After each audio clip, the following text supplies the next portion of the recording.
Well, good afternoon, and thanks for coming, and thanks for all the folks who are online. I think you're in for a real treat this afternoon for our next Innovation Lecture Series speaker. And I'd like to introduce Dr. Lisa Kennedy to you, who is the Chief Marketing Officer for GE's Healthy Imagination. It's a $6 billion commitment to health through improving cost, quality, and access for people all over the world. In her current role, she leads marketing, strategy, and innovation. Lisa holds a bachelor's degree in economics from the University of California at Davis, a master's degree in management and economics, and a PhD in economics from the University of St. Andrews in Scotland. Lisa joined GE Healthcare as chief economist and then as global head of marketing operations, where she was part of the team that launched Healthy Imagination. She'll talk to us today about It Takes a Village, GE Crowdsourcing, a solution to beat cancer. And rather than me explain that any further to you, I'm going to turn it over to Lisa Kennedy. Thanks for coming. Great, thanks very much. We're going to start with a video.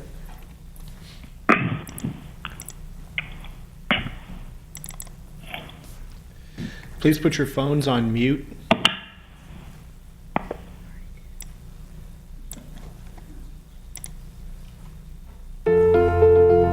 Our machines help identify early stages of cancer, and it's something that we're extremely proud of. If you see someone who's saved because of this technology, then you know that things that you do in your life matter.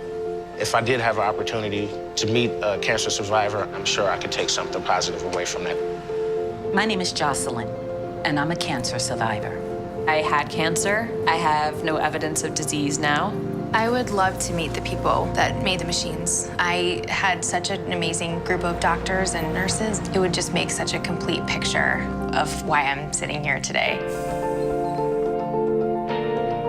From the moment we walked in the front door, just to see me, not as a cancer patient, but as a person that had been helped by their work, I was just blown away. Life's been good to me. I feel like one of the luckiest guys in the world.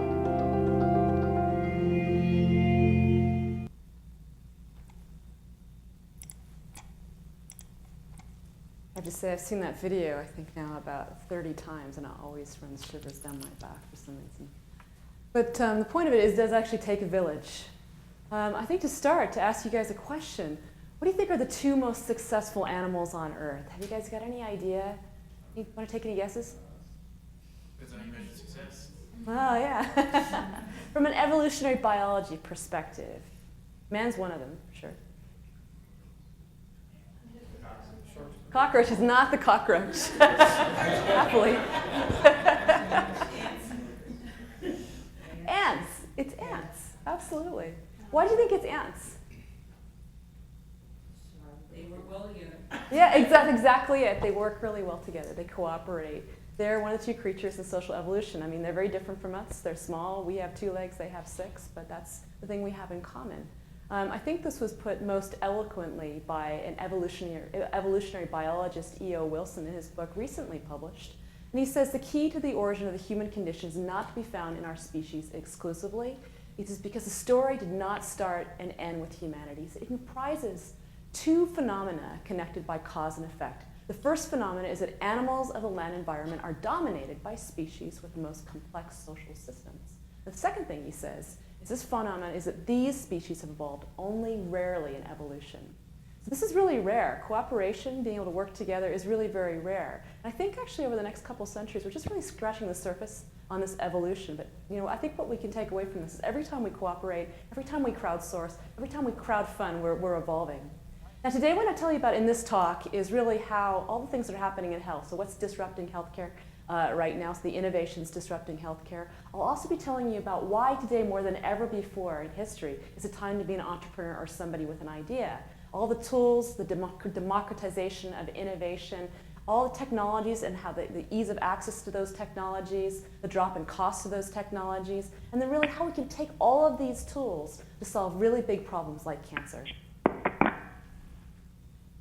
So to kind of begin with, to ask you, what do you think is disrupting health innovation? I'll take you through 5 trends.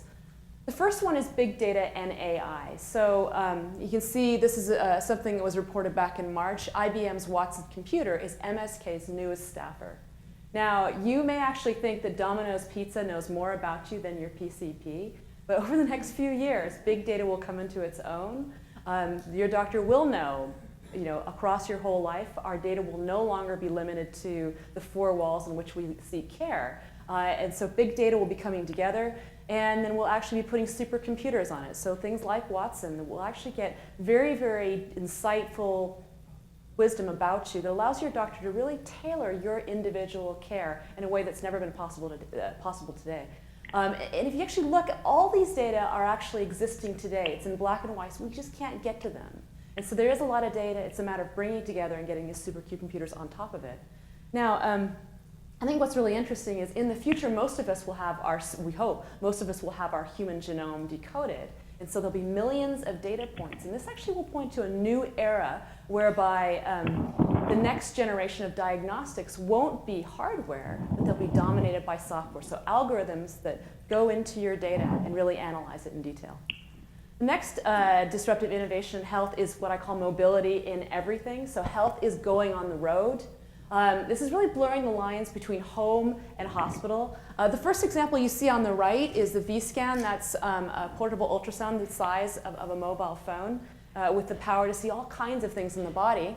Now more and more, there's things that attach onto your mobile phone, so your HTC or your iPhone. This is a very interesting example that's just in development. It's being developed by CellScope. And the idea is if you are a patient at a parent at home, and you have a child that you suspect might have an ear infection, you can use this scope on your phone, look in their ear, send a picture to your doctor, and your doctor will be able to prescribe prescriptions on the basis of that, without you ever having walked out of your home. And I think if we kind of see where virtual consultations are going, I think as much as 40 to 50% of consultations in the future could be virtual based on these types of technologies. Quantifiable self is another big trend that we're seeing. I love this advertisement. This is from Under Armour.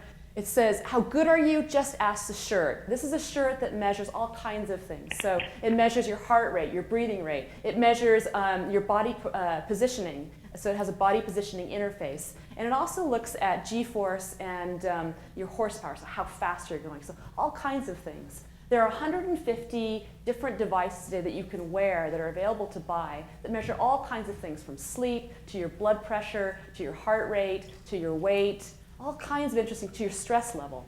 There's a tremendous amount. And those who actually win will be seamlessly in the things that we wear and also in our telephones that we take everywhere with us. Sorry. For those on the line, if you would please mute your phones so we don't get any feedback here in the auditorium. Thank you. Okay. So increasingly, we're seeing things in our phone, things that's not just Snap-on, that are actually built into it. So there's a really cool app that, I don't know if you've seen it, by Azumio. You actually put your finger on the LED. Is anyone familiar with this? So the LED lights up and it will measure your pulse. It will also measure your stress level based on the consistency of your heart rate. Now, you see how good it is. I'm not sure how well validated it is, but it's certainly interesting. It's a very interesting way to use the telephone. The next big trend is Concierge Medicine. This is a disruptor. Building 30. And we actually think about Concierge Medicine. This is basically moving from what would be an episodic care model, so paying each time something happens to you, or an insurance model, to what would be a subscription model. So you subscribe to care. And I think there's 5,000 physicians or more that are practicing this type of medicine.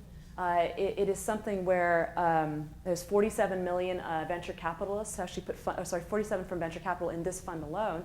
And I think what's interesting is it can potentially cut out. So every 40 cents of every dollar is spent on health insurance. A lot of PCPs will say that 50% of their claims are rejected. This is something that could potentially disrupt healthcare. Another trend is latent vulnerability. So what I mean by this is health security. I went to a talk recently which was called Health Security, and I thought, my goodness, this is going to be really dull. It could not have been further from the truth. This guy completely opened my eyes to what's happening in health security. An example he gave is 35 million electronic patient records were stolen from the state of Virginia, and then the guy who stole it had or it could have been a lady, they had the gall to try to ransom it for $10 million back to the state of Virginia, or he said he was going to release it all out into the public. Another case, a very sad case, where a hacker hacked into a patient's electronic medical record. She had been tested for, so screened and tested for breast cancer, and the hacker came and they changed her records so that the doctor erroneously told her that she had breast cancer when she didn't. Example that you see here today, there are 60,000 implantable cardiac defibrillator devices, a lot of other implantable devices that have their own URL, so their own individual website. It opens up the possibility that a hacker could hack into that site and shock a patient. And I'm not a doctor, but I think that could potentially kill you. And you might think this is science fiction, but it was proven over 4 years ago in 2008 on this Medtronic device. So I've taken you through, and I'm sorry you can't quite see, but I've taken you through approximately 5 trends. The remaining 3, which is rapid sequencing, crowdsourcing, disease solutions, and small batch biomanufacturing, I'll take you through in a different context. And that is democratizing innovation. So the barriers to innovation are decreasing. It's easier to access technology. It's cheaper. Really, now more than ever before is the time to have an idea or be an entrepreneur. So an example of this is coding. So if you can code and you have a computer, you can start a business. And 15,000 health apps on the, available on your iPhone is testament to this. It's also being used to solve big problems. So I think you had Ava Guinan she came and spoke to you back in September.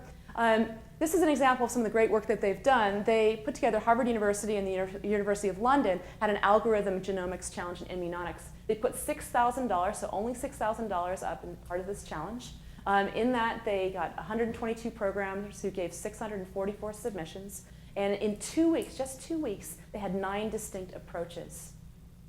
And this was an approach that the top 34 entries outperformed the standard algorithm by a factor of 10 to the 5.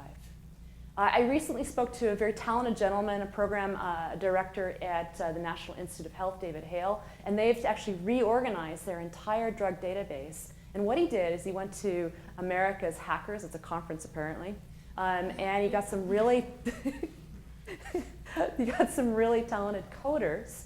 And based on that, he was able to work with them to code and really reorganize that database so it was much more user-friendly. And as a really interesting example, he had a sophomore in high school who wrote an algorithm, so a set of telephone questions would help anybody who's holding a pill to answer a set of questions that would tell them exactly what that pill was. It was all programmed by a sophomore in high school. I think another thing is really the rapid drop of technology costs, and we talked a little bit about, I mentioned fast sequencing just a minute ago. This is such an amazing example of how these technologies are dropping faster than Moore's Law. I don't think you can talk about innovation today without presenting something on Moore's Law. The cost for genome it started at 90, so to sequence a genome in 2001, started at 95 million. Today, it's less than $1 million. 2 companies have come and actually answered a challenge to sequence a genome for less than 1 million. So the pace it's dropping, it will continue to go, and pretty soon this will be a very, very accessible technology, I think, for most of us. But it's not just rapid sequencing that's dropping. It's a lot of other technologies, sensors, storage and cloud computing, computing power, and also 3D printing. 3D printing is something that also can be used for health. So here's a picture of me up at your NASA site in Northern California. Autodesk came for a conference that I was at the Singularity University, and that's me holding a artificial limb, all that has been printed out on a 3D printer. I think the implications for this are growing fast. There's all kinds of creative ways in which you can potentially use this technology. Here's an example of a prototype, well, actually I should say a product that's actually for sale today. It's called the Glyph on the left-hand side. Now, I have to say, when I asked my husband looked at this, he said, wow, he says, you can use 3D printing to print out the Golden Gate Bridge. I said, no, it's not quite there yet. But it's this little device that you see on the bottom that I'm pointing to with the little arrow. It's a little tripod that holds your computer, so it holds your phone and allows you to take pictures, so very steadily. The entrepreneurs were able to build this out and print out 500 for sale with a 3D printer at minimum cost. Now, they were able to grow their business with $35,000 of seed funding, and now they've gone to mass manufacturing. But it shows an example about how you can start a business and produce equipment and products in a way that you've never been able to before at a very, very limited cost. Now this technology is evolving, so you can see how it's being used for consumer products, but up here on the upper right-hand corner is an example of how it's being used on a cellular level to print out blood vessels. On the lower right-hand corner, this is a story that broke 4 days ago from BBC Scotland. This is an example about how they're using this in Glasgow, this technology, to print out drugs. So they think that potentially you could print out drugs in the future. And I'm sure that the FDA will absolutely love this. And you know, you might think this is something that's high technology, but you can see in this example, this is MakerBot. This is something that you can buy for your home. It's a personal 3D printer if you want to get this and print out all your toys for less than $2,000. The future might be a future whereby we can say, hey, you know what? I'm going to email you a shirt, or I'm going to email you a pair of shoes. That could potentially be where this could go. And you can see it's becoming very, very accessible in cost. Another big trend that we've seen is the hive mind, so health sharing. This is from our data visualization. It's a listening platform that tells us any given time what anybody is talking about in breast cancer. I won't demo it right now, but what I will actually show you, what you can actually see there is there's 5,000 retweets about somebody who has discovered that glycoprotein and selenium is found in human semen, which can reduce breast cancer in women by almost 50%. And that's been retweeted 500 times. You can't make this stuff up. This is where health sharing, whether it's erroneous or not, is becoming very, very popular. And this is how the hive mind started. One really example of a great listening platform that was used about 10 years ago, so it's still being used as a global pandemic health information network. So it does exactly what it says it does. It monitors pandemics. What it was able to do, so how it was proven its utility, was it found SARS about 3 months before the WHO report came through, because it could monitor the internet continually across a number of countries, including China, to see what pandemics are arising much, much earlier than we've ever been able to detect them before. Speaking of SARS, we actually look at how people are collaborating. It took us 5 years to find HIV. It took us 5 weeks collaborating to decode SARS. It's a very, very interesting example of collaboration. Another example is in gaming. I love this example. It's how we're now using gaming crowds and gaming to compete and find solutions to things. This is a program called Foldit, so fold.it, and it's a platform for the folding of proteins. Last year, so just last year, they were able to find gamers. So gamers were able to solve a 15-year-old HIV problem in protein folding. They did it in 10 days. Now, what's not widely reported is the person who won that challenge, they weren't a Nobel laureate, they weren't a high scientist, they were a laboratory technician. And I saw her speak recently, and she said, you know, what's really interesting is the people who are really good, they compete on teams. She said, you know, the people who are really good at this aren't necessarily those with a science background. She said, one of the people, the best people on our team is somebody who's a construction contractor because of his spatial reasoning. This is apparently what computers aren't very good at. He has this phenomenal ability around spatial reasoning, and that's why they've been able to really excel here. This organization recently, and actually I think that's a really great example about how people who wouldn't normally be able to innovate in this type of context, these platforms are allowing them to share and making it much more accessible for them to come together, you know, as a hive to solve these problems. Another example is this organization they run a regular competition, I think every 2 years. One of the most recent winners was a 13-year-old boy, and the organizer, he said, you know, this is what we were looking for. We were looking for child prodigies who could fold proteins and understood spatial reasoning. One of the things that we did recently was our Eco-Imagination Challenge about 2 years ago. In the Eco Challenge, this was our first big challenge that we put out from an open innovation perspective. And the response really surprised us. We had 74,000 users on the site, and 40,000 people voted for different ideas. The idea around it was, so we've had 2 phases. Phase 1 was powering the grid. It was launched in July 2010. Phase 2 was really around powering your home, so it was launched in January 2011. But all those ideas, about 5,000 business plans, 5,000 ideas, and from that we were able to invest $130 million in these ideas. So it's a really interesting example how people can come together about something they're really passionate about, in this case sustainability, really come up with ideas on a common platform. What are we going to do next? We're going to take $20 million and invest in this new business ecosystem to pull up some of these really interesting ideas and see how we can incubate them. And that is a really good example of our next trend. which is these new platforms for entrepreneurs. So Harvard recently announced in January that they're partnering with Topcoder to provide a platform for Harvard MBAs. This will allow Harvard MBAs to be able to put any kind of entrepreneurial ideas on this site and compete for funds and to win these competitions. So it's a really different platform to more openly reward and incentivize entrepreneurs. Another really interesting site or phenomenon is crowdfunding.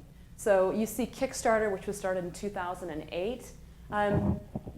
Since their inception, so since they started, Kickstarter has been able to, I think, raise about $174 million. And what you see here is the top 10 areas in which they've been able to generate money. And what's really interesting about this is some of these new ideas that were posted on a site, they were able to generate $1 million within 24 hours, which is almost unheard of.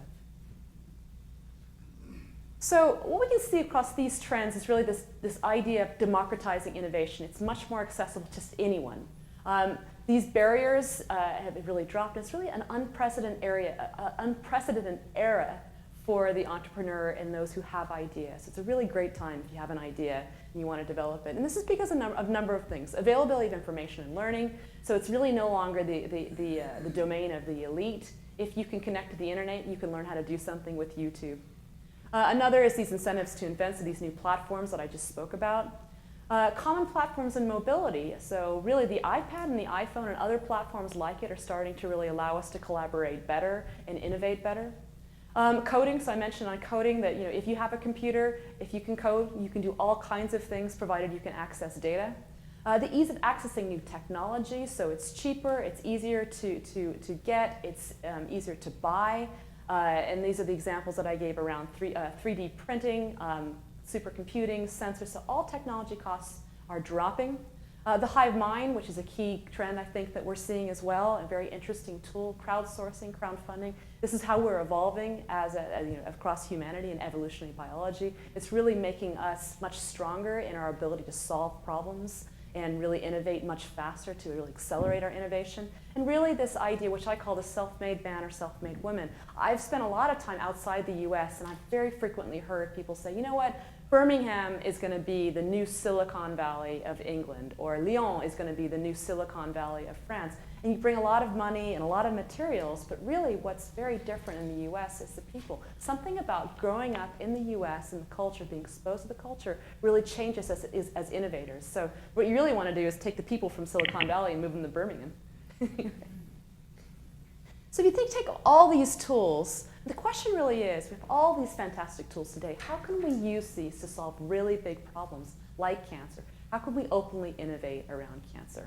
I think the first question is really, are we in a molecular biology revolution? I think we are. We've sequenced the human genome. We've been able to synthesize DNA. Over the last 15 years has been a remarkable steps forward in the area of molecular biology. And this will have a really definitive effect on us over the next, a very decisive effect on us over the next 150 years, in the same way that the Industrial Revolution had on us over the last 300. So it's a very, very interesting time. And where this is going to impact us the most is likely to be in cancer. So we take network biology. It's probably the most advanced in cancer, although as you can see here, cancer is not simple. We look at the pathways and the networks and what makes up cancer.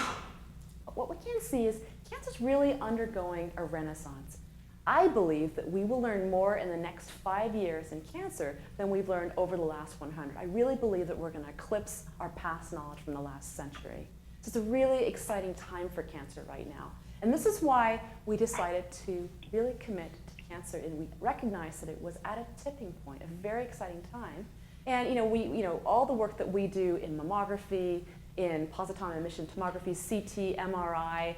We have a very, very big personalized medicine business that we recently acquired, so looking at cancer on a molecular level, looking at its individual footprint. We really felt that there was a space here where we could help to accelerate and bring innovation at scale to cancer. So what can we do to really accelerate the innovation here was our question. What we did is we posed a $100 million challenge, starting in cancer, starting with a phase 1, looking at triple-negative cancer, and specifically looking at cancer pathways that breast cancer has with other diseases. The thought in future is that cancer won't so much be defined by where it occurs in the body, but what type of mechanism or what kind of, how it develops, which they call cancer pathways. So cancers, breast cancers, some breast cancer cells have things in common that lung cancer cells might have. And those actually respond to very specific types of treatments. So we're redefining even how we look at cancer currently. So we put $100 million partnering with 4 venture capitalists for this challenge, also to ensure that we're innovating. These challenges, these great ideas come to being. We've put $1 billion commitment to R&D in cancer over the next 5 years. And the idea is to build this really new creative business ecosystem of all these people who can come together, really impact cancer, with the idea that we could, no matter where you were as a man or a woman, whether you were in a developing country or in the US, you should be able to access care, both current care and future care. And we did this with the intention of potentially by 2020 impacting positive, more for the better, 10 million patients or more. So we launched this. We launched this $100 million challenge, the first phase of it, on the 15th of September with Jeff Immel. And this was the platform that we used. This was a platform created by Bright Idea. It was a platform, very nice platform for voting for ideas. You could post videos. You could share your thoughts. It was a very nice platform for sharing. So you can see that Steve Eisenberg, he was the people's choice. It was an informational video. What we did actually in terms of our challenge stats, we had 500 entries, 500 great ideas around breast cancer, specific to triple-negative cancer or cancer pathways. And what was particularly interesting about this graph that you see here is half of them came from the US, but the rest came from outside the US. And we had a surprising number from Canada, 44 from Canada, 53 from Australia. We had 91 come from Western Europe. We had 21 come from Asia. And really, even a very surprising number coming from sub-Saharan Africa, so 3 from sub-Saharan Africa. If you think about the submitters, it was more diverse than I thought it would be. We have 228 academic institutions that submitted. We had approximately 180 for-profit companies, so companies had ideas and viable business propositions for us. 62 individuals, so a lot of individuals looked at it, they had an idea and they submitted it, and then 21 who were a bit shy, and quite a few nonprofit institutions. The types of submissions that we had, so we look at those types of submissions, about 300 were either around molecular diagnostics, so really these diagnostics that really help us to understand cancer at the molecular level. Or alternatively specific treatments, so targeted treatments or platforms for this. So 300 of those were specific to molecular medicine. On top of this, we had about 88 on imaging. We had 17 around molecular imaging. And then in terms of informatics, we had 30. And we also had some really interesting ideas. We had someone submit a special bra that would continually monitoring the heat in the breast and monitor you. We had someone who submitted an idea around hair samples and being able to see hair samples as a potential indicator for early breast cancer. So we had a really interesting, creative set of ideas. We sent some, so most of the ideas went through a venture stream, so that was that 100 million, but we did, for very early ideas, we offered $500,000, so $100,000 each. Seed awards was what we called these. We had 5 winners. They went through an independent judging panel, a GE and also independent judging panel that took the top first. We looked through the 500. We red light and greenlit those according to where we thought they were good ideas or not. And then the judging panel looked at all of those and were able to come up with these 5. If you kind of see some of the ideas, the first one was really a novel polymer that, so most women who have breast cancer will get an implant, so a reconstructive surgery, and the idea was a novel polymer that could also have a therapeutic benefit for the patient. The second, which one I'll talk about in a minute, was around triple-negative cancer, which looked at 6 different types of triple-negative cancer. The third that you see there was downstaging breast cancer, so basically catching breast cancer at an earlier stage, and specific to emerging markets where a lot of these patients are much younger when they experience breast cancer. They typically present with big lumps So very palpable breast cancer at very late stages. And the idea was to use ultrasound to see if we could screen women and find those cancers much earlier. The fourth one that you see there was specific to a novel website called My Cancer Genome, which at any given time will allow a doctor or a patient to understand the absolute latest in technology and what's happening with their genome with their cancer. So understanding if your cancer has a specific biomarker, exactly what does it mean today? That was My Cancer Genome. And then the fourth one was looking at markers for metastasis. That's really whether your cancer is going to spread, is it likely to spread across your body or not. What not a lot of people know is not the primary cancer that kills you typically, it's cancer that spreads across your body that will kill a cancer patient.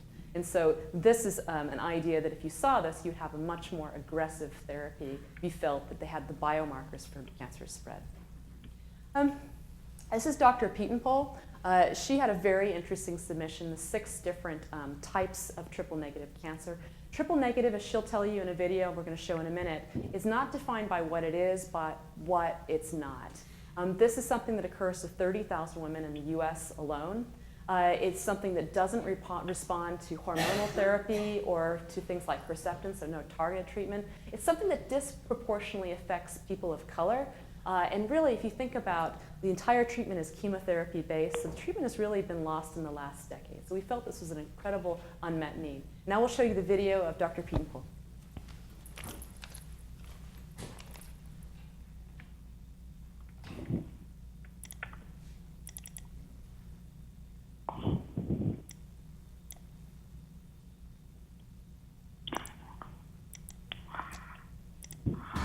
We knew it was a disease that really was defined by what it wasn't. The name, triple negative. It means it's negative for 3 markers that we associate with other breast cancers. We identified 6 different subtypes of the disease. They have very different biologies, and this explains potentially why current therapies haven't been that successful. You're treating a group of individuals as if they have one disease where they have at least 6 different diseases. And I think our research over the next few years will show it's many more than 6 subtypes. This was actually a big breakthrough from the standpoint of defining a disease, understanding the biological drivers within subtypes of the disease, and now saying, how do we match that with therapy? Our knowledge of each of them now enables us to personalize therapy to the subtype. That's a major advance. So you can imagine our excitement when we saw the announcement for these Health Imagination Awards in triple-negative breast cancer. The next step for us was moving towards a diagnostic test to subtype women with this disease so we can give them the right therapy. This award now lets us move to that next step even more quickly.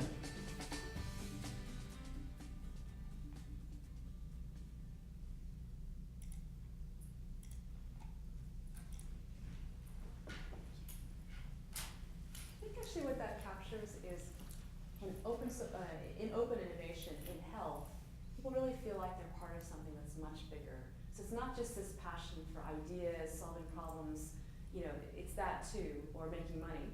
It's really this absolute passion to solve big problems for patients both now and in the future. And I think Dr. Pietenpol is a very good example of that. So what do we find? We found a really interesting, if we look at all of our entries, we found a very interesting snapshot of cancer. So 500 entries. You can see where a lot of the research is ongoing across the world. And so these are a couple examples that kind of give you a sense there isn't one single lever in terms of killing cancer or finding its cure. It's probably going to be beaten by a number of different mechanisms, and here are a few of those. So can we get it to kill itself through apoptosis? We stop it from proliferating, so stopping it from spreading through angiogenesis, so its ability to build blood vessels. Can we kill the field marshals, so cancer stem cells? We strengthen our own army, so really looking at vaccines. Can we find it when it's weak? So we've obviously focused right now on screening for breast cancer, but there's some very interesting, very early evidence that suggests that the immune system, it's called repertoire, the immune system changes very, very subtly on a molecular level when a patient has cancer. Very interesting way to actually detect it at a much, much earlier level. We can find it and we can kill, we can stop it from moving to new parts of the body, so looking at circulating tumor cells and markers for metastasis. And we really can understand and exploit its weaknesses by understanding cancer pathways, which will become the basis of future care. I guess question is, if I think about all these things that are happening right now, question in my head, and I'm kind of interested in your thoughts as well, is do you think we're ready to be able to take a leaf from the energy industry or some of the great work that you're doing, really simulate everything that's happening in cancer research, to simulate what our roadmap for finding or turning cancer into a chronic disease and subsequently curing it? What does that roadmap look like today? We're already using this in other areas of health. So this is an example of a microsimulation. So everybody in India gets simulated for this piece of work in this project, which says that if you were to train people more in cardiology, what the overall impact of that intervention would be on mortality and morbidity in cardiac care.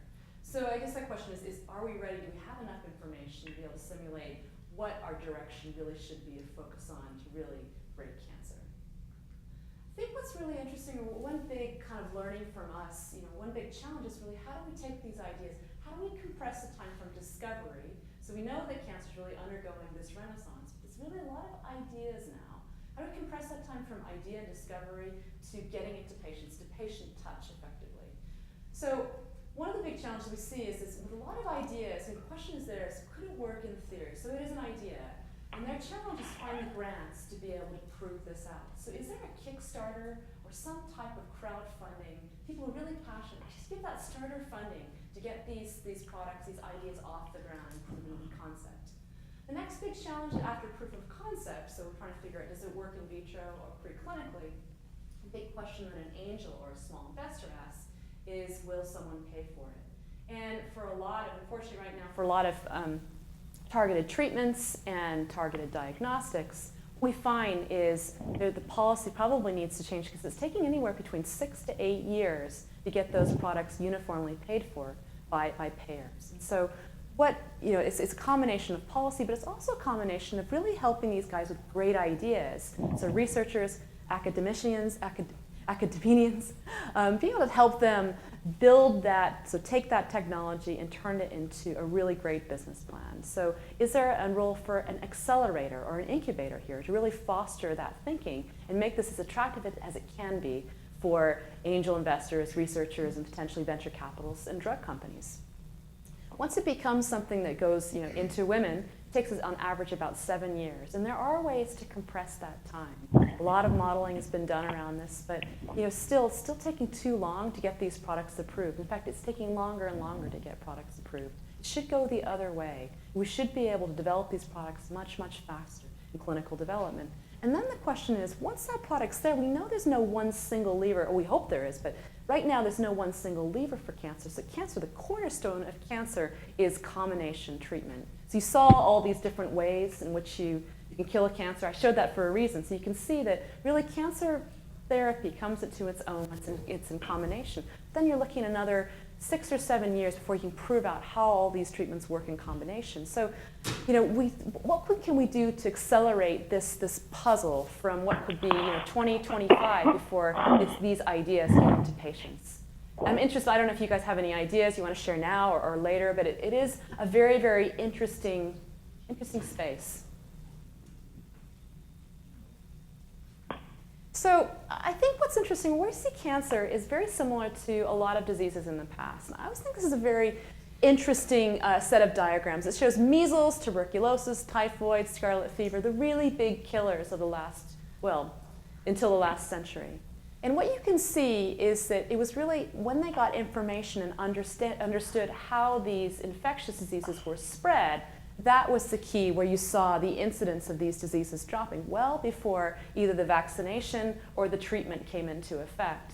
We see that right now with cancer. So because we understand it better, because we're able to detect it much earlier, we're curing a lot more people than we used to. So it's this sharing information, this crowdsourcing, this crowdfunding, this gaming, I think, that's going to solve cancer. And I'd just like to remind you of something that we did 30 years ago. 30 years ago, we were able to eradicate smallpox. And this is amazing to me because this was something that was in epidemic proportions in the 1960s. And the WHO just said, we're going to eradicate smallpox. That's what we're going to do. And within 10 years, they had completely eradicated this disease, a disease that killed more people than all the wars put together. And the way they did this in the very last, they knew the very last group where smallpox really sat was in India. They had a whole, hundreds of physicians on foot. I want to say at least 125,000 physicians on foot going door to door. They've printed out 2 billion copies of a picture of someone suffering from smallpox, and they just knocked on the door. They said, "Excuse me, do you have this? Do you see it?" And that was how they helped eradicate it. Imagine what you could do with all the tools we have today, all the collaborative tools, all the mobility, all the mobile phones, everything you can do, everything that's really here. We should be able to eradicate a new disease every 5 to 10 years if we really have a will to do it, really focus. And I think that one of these diseases should be cancer.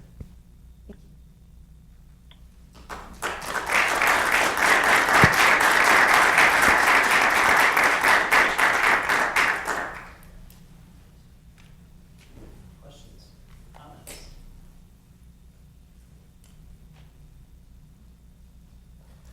Institutions like Memorial Sloan Kettering and I'm trying to think Fox in Philadelphia, I'm trying to remember which one. But all these large institutions that have devoted years of experience and knowledge and investigations and protocols and on. Are they doing any of this as well? I mean, where are the major institutions? Absolutely. I think they're just as passionate about using these tools as really, a lot of the patient associations, as a patient group who are suffering from this. I think they're starting to touch upon open innovation and crowdsourcing. You can see that they brought IBM to really just focus on the current level of data they have and look at potential responses for specific groups. But yeah, they're just really everyone's really starting to experiment in this. This is the first open challenge that I've ever seen in cancer. It was different. It's something that we could see it was a tipping point. It made perfect sense, and it seemed to be the logical next step and how to really find ideas and really accelerate that at scale. But yeah, I think that they're thinking about it. Some are obviously award winners who submitted this. I mean, one of their biggest challenges, they have a lot of ideas. It's really finding the funding for the research for that. And that's suffering right now, given all the cuts that these institutions are seeing. They can't always get the funding that they need to push the science forward. You have a mix of individuals and organizations all around the world. So how did you make people aware of the challenge, and how long was it open? Our challenge was open for about 2.5 months, and we really tried to make sure that everywhere a researcher would look, wherever their eyeballs went, this challenge, this invitation, this $100 million challenge was there in front of them. It was a banner ad, or it was in the major peer-reviewed publications that they read, or if they were at a conference. It was everywhere that they went, so they would know about it. They would know this was a great opportunity, and we're really inviting them to participate in this community. But yeah, it was really just wherever they were looking, this is where we were. So you used actually print media as well. Yeah. So you led it by how long? I think in the print, it was very fast prints, like what we could get in within, so we started in 2.5 months, and then it was right then that we put it in. I can't remember which print. So most of it was digital, to your point. Huge amount was digital. We did have a couple pieces of print media, but most of it was banner ads. And you can think about most people are doing research on the net, so it's not a bad place and a very cost, efficient way to get the message out. I think this one in the back. You had a lot of responses. So, I mean, is there a way to judge, and you could judge for us how many of those responses were good or valuable? I mean, you had some clear award winners, but sure, you must have had stuff on the other spectrum as well that weren't useful at all, or not serious. So, is there kind of a metric that you could share?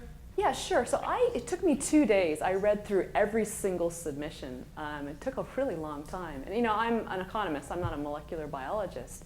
In terms of the quality, because we really, it's kind of question. We made this was a much more narrow challenge than we did for our eco challenge. So because it was narrower, the quality of what we got was really quite extraordinary. So I read through quite a lot. I'd say that probably somewhere in the realm of 70% were incredibly good ideas. A lot of them, though, were just ideas. I think that this is an idea. I think that needed to have more research behind it. So that was kind of where we found one of the challenges. We did have 180 companies, but you can see the majority of ideas we got were just from academic institutions just ideas. So that was probably one of the challenges that we're facing. It's So still very you're early. reinstalling the operating system. So on the eco challenge, could you judge that? Okay. You know, Right. I'd have to go back and speak to my eco colleagues. I mean, we did invest 130 million, so the quality of that is some correct? indicator that the quality of the challenge entries was very, very good. But I probably couldn't tell you exactly what percentage They the brought a quality machine. was. It had Windows 9 on it. I was surprised that Excuse it would me, happen to 8. for everyone on the line, will you please mute your microphones, your telephones, please?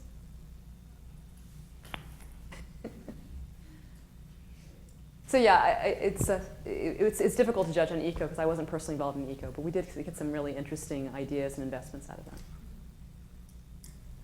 You had entrants from all over the world. Where were your winners from? Our winners were, on the most part, from the U.S. And it's interesting. And this to me, this kind of tells me something interesting. There is still a lot of molecular biology innovation occurring in the U.S. And it's interesting. I think if you were to run a challenge in a very different area, say if you were to do it in M-Health, you probably get a substantial number of your winners coming from emerging markets like India. So it just kind of depends. The nature of the challenge is also very much, where you get your entries and who wins is also very much where the centers of excellence on that. And in molecular biology, there's huge centers of excellence still in the U.S. Although we did get some very, very good contenders from outside the U.S. Also, another question. You had mentioned Kickstarter and how it funds small organizations or individuals to just start up small things. I know that lots of people, they donate to cancer research. And I wonder if there's some type of website where people can go and say, all right, I need $100,000 to study this particular thing, and then individuals from all around the world can contribute, and they can see that number rise, just like on Kiva. Yeah, you see we're openly innovating. It's an idea, I think that's a great idea in terms of whether we could have Kickstart for cancer. I need to see, because it could already exist. But you're absolutely right. That's exactly something that we need, because a lot of patients are really passionate, and there is this frustration by some patients that they really either like to see the money go back into their community, or they really like to see exactly how it's being used. And that's an area where, if you have leukemia, you can make sure that it goes to a very specific component of leukemia or a very specific idea. So that's a really interesting idea that we might think about seeing how we could help facilitate in future. It's a great one. Kickstart Cancer. Yeah, exactly. Kickstartcancer.com, exactly. Did you learn anything from how you framed the questions? Yeah, no, that's a. Yeah, it was interesting. We tried to make the questions as simple as possible. What could we do in a subsequent challenge? Because it was such a narrow set of questions, and sometimes we wondered, if maybe we should have made it a bit broader. Now, this is just our first phase. In innovation, I think if you're constantly learning, if you don't take risks, if you don't try new things, you never really innovate. So we recognize that. And so we're very happy. We're really pleased by the number of engagement, people who engaged in the challenge. Really excited by the number of entries and what we're seeing. But now we kind of wonder with that, gosh, maybe we should have put it in, much more broadly across cancer rather than focusing on such a very limited component. Triple negative certainly is a key one, but I think we still probably would have got that submission even if we gone a bit broader. Well, you posed a big challenge there, compressing the time from discovery to touch. It'd be interesting to see what you find if you put that out as a question. You should, actually. It's really good. It's a really good idea. So why or how did you choose triple negative cancer as the endpoint for this challenge? First, we decided on breast cancer because we had a lot of different choices across different types of cancers that we could use. And one of the biggest questions we get is, how come it wasn't lung cancer, or how come it wasn't prostate cancer? And those are cancers that we will move into. For breast cancer, it's an area that we know very, very well by virtue of our presence with mammography. We also process approximately 20% of all outpatient samples go to our lab in Clarence. So it's a disease we understood well. There's also at any given time more breast cancer patients than any other type of cancer patients. Prevalence.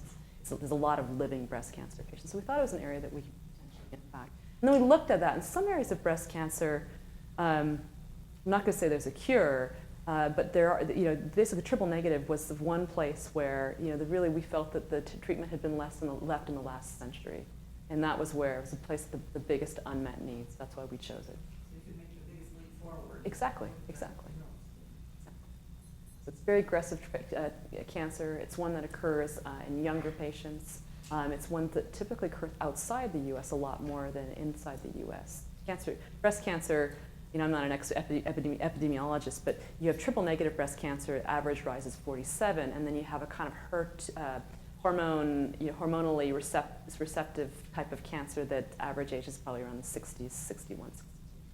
So it's a younger cancer and a more aggressive one. But clearly you did it with a business case in mind too, right? Absolutely. Yeah, we're looking for great ideas to be able to commercialize, and that's the idea, is being able to, you can really commercialize a product that really helps patients. Everybody wins. You showed a slide on the ways to beat the cancer, like how it heals itself, or the vaccines. Out of all those challenges, that one, were they gravitating towards? I know you kind of broke it down in terms of the biology or things. Was it gravitating towards one of those ways to beat cancer more than others? We had such a whole host across the 500. A lot of it was, we didn't get that much on the immune repertoire, so the immune system. We got a few good ideas. A lot on angiogenesis and the imaging of angiogenesis. I could go back and look at it. I wouldn't say there was one single thing that came out that people were universally looking at, but I could go back. There were 8,000 hours that went into analyzing these data, so I have to go back to the teams who looked at it and see if there was any single one that they noticed most commonly came out. So good question. Yeah, because I think it would give you trends, insight as to trends that maybe those are the areas that might be more successful for. Yeah, it's a good idea. I didn't see it, but I need to go back maybe to the molecular biologists, because they understand it stuff a lot better than I do. So you might have some innovative ideas, but they aren't implementable unless insurance companies are willing to participate with those. Did you have any kind of participation of healthcare providers in the process of selection or decision criteria or anything like that? It's a really good question. At this point, it's hard for them to be able to evaluate, so early. If in 7, 9 years, if that's something they're going to pay for. And their criteria, what they're looking for, obviously, is, well, tell me that it works. I don't want to make the risk that I'm going to give you this test and give you a treatment predicated upon it when the test was wrong and I should have given you something else. That's the question that comes up. And then the amount of evidence, like all new innovation, the amount of evidence that they'd like before they pay it. It's hard to actually show what's working, what isn't, and you do find that there's things that are working very well that they should have paid for, and things that aren't working very well that maybe they needed to question.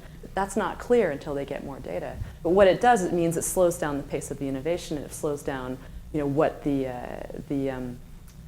how quickly these treatments get to patients. It's a good question. It's something maybe a dialogue we need to have with.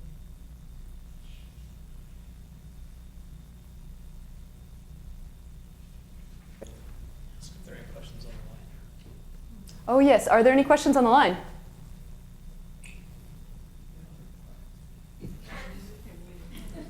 You're all muted your phone.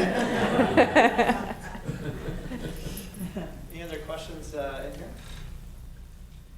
Okay, well, I want to thank Lisa for coming today. I think that was a great talk. And great, thanks very much. And we have a small token of our appreciation, which is a montage from the First Life business. So again, thank you for coming and sharing that lecture with us today. So thanks very much. Oh, that's wonderful. Thank you so much. I'll show you. Thanks again. Thank you.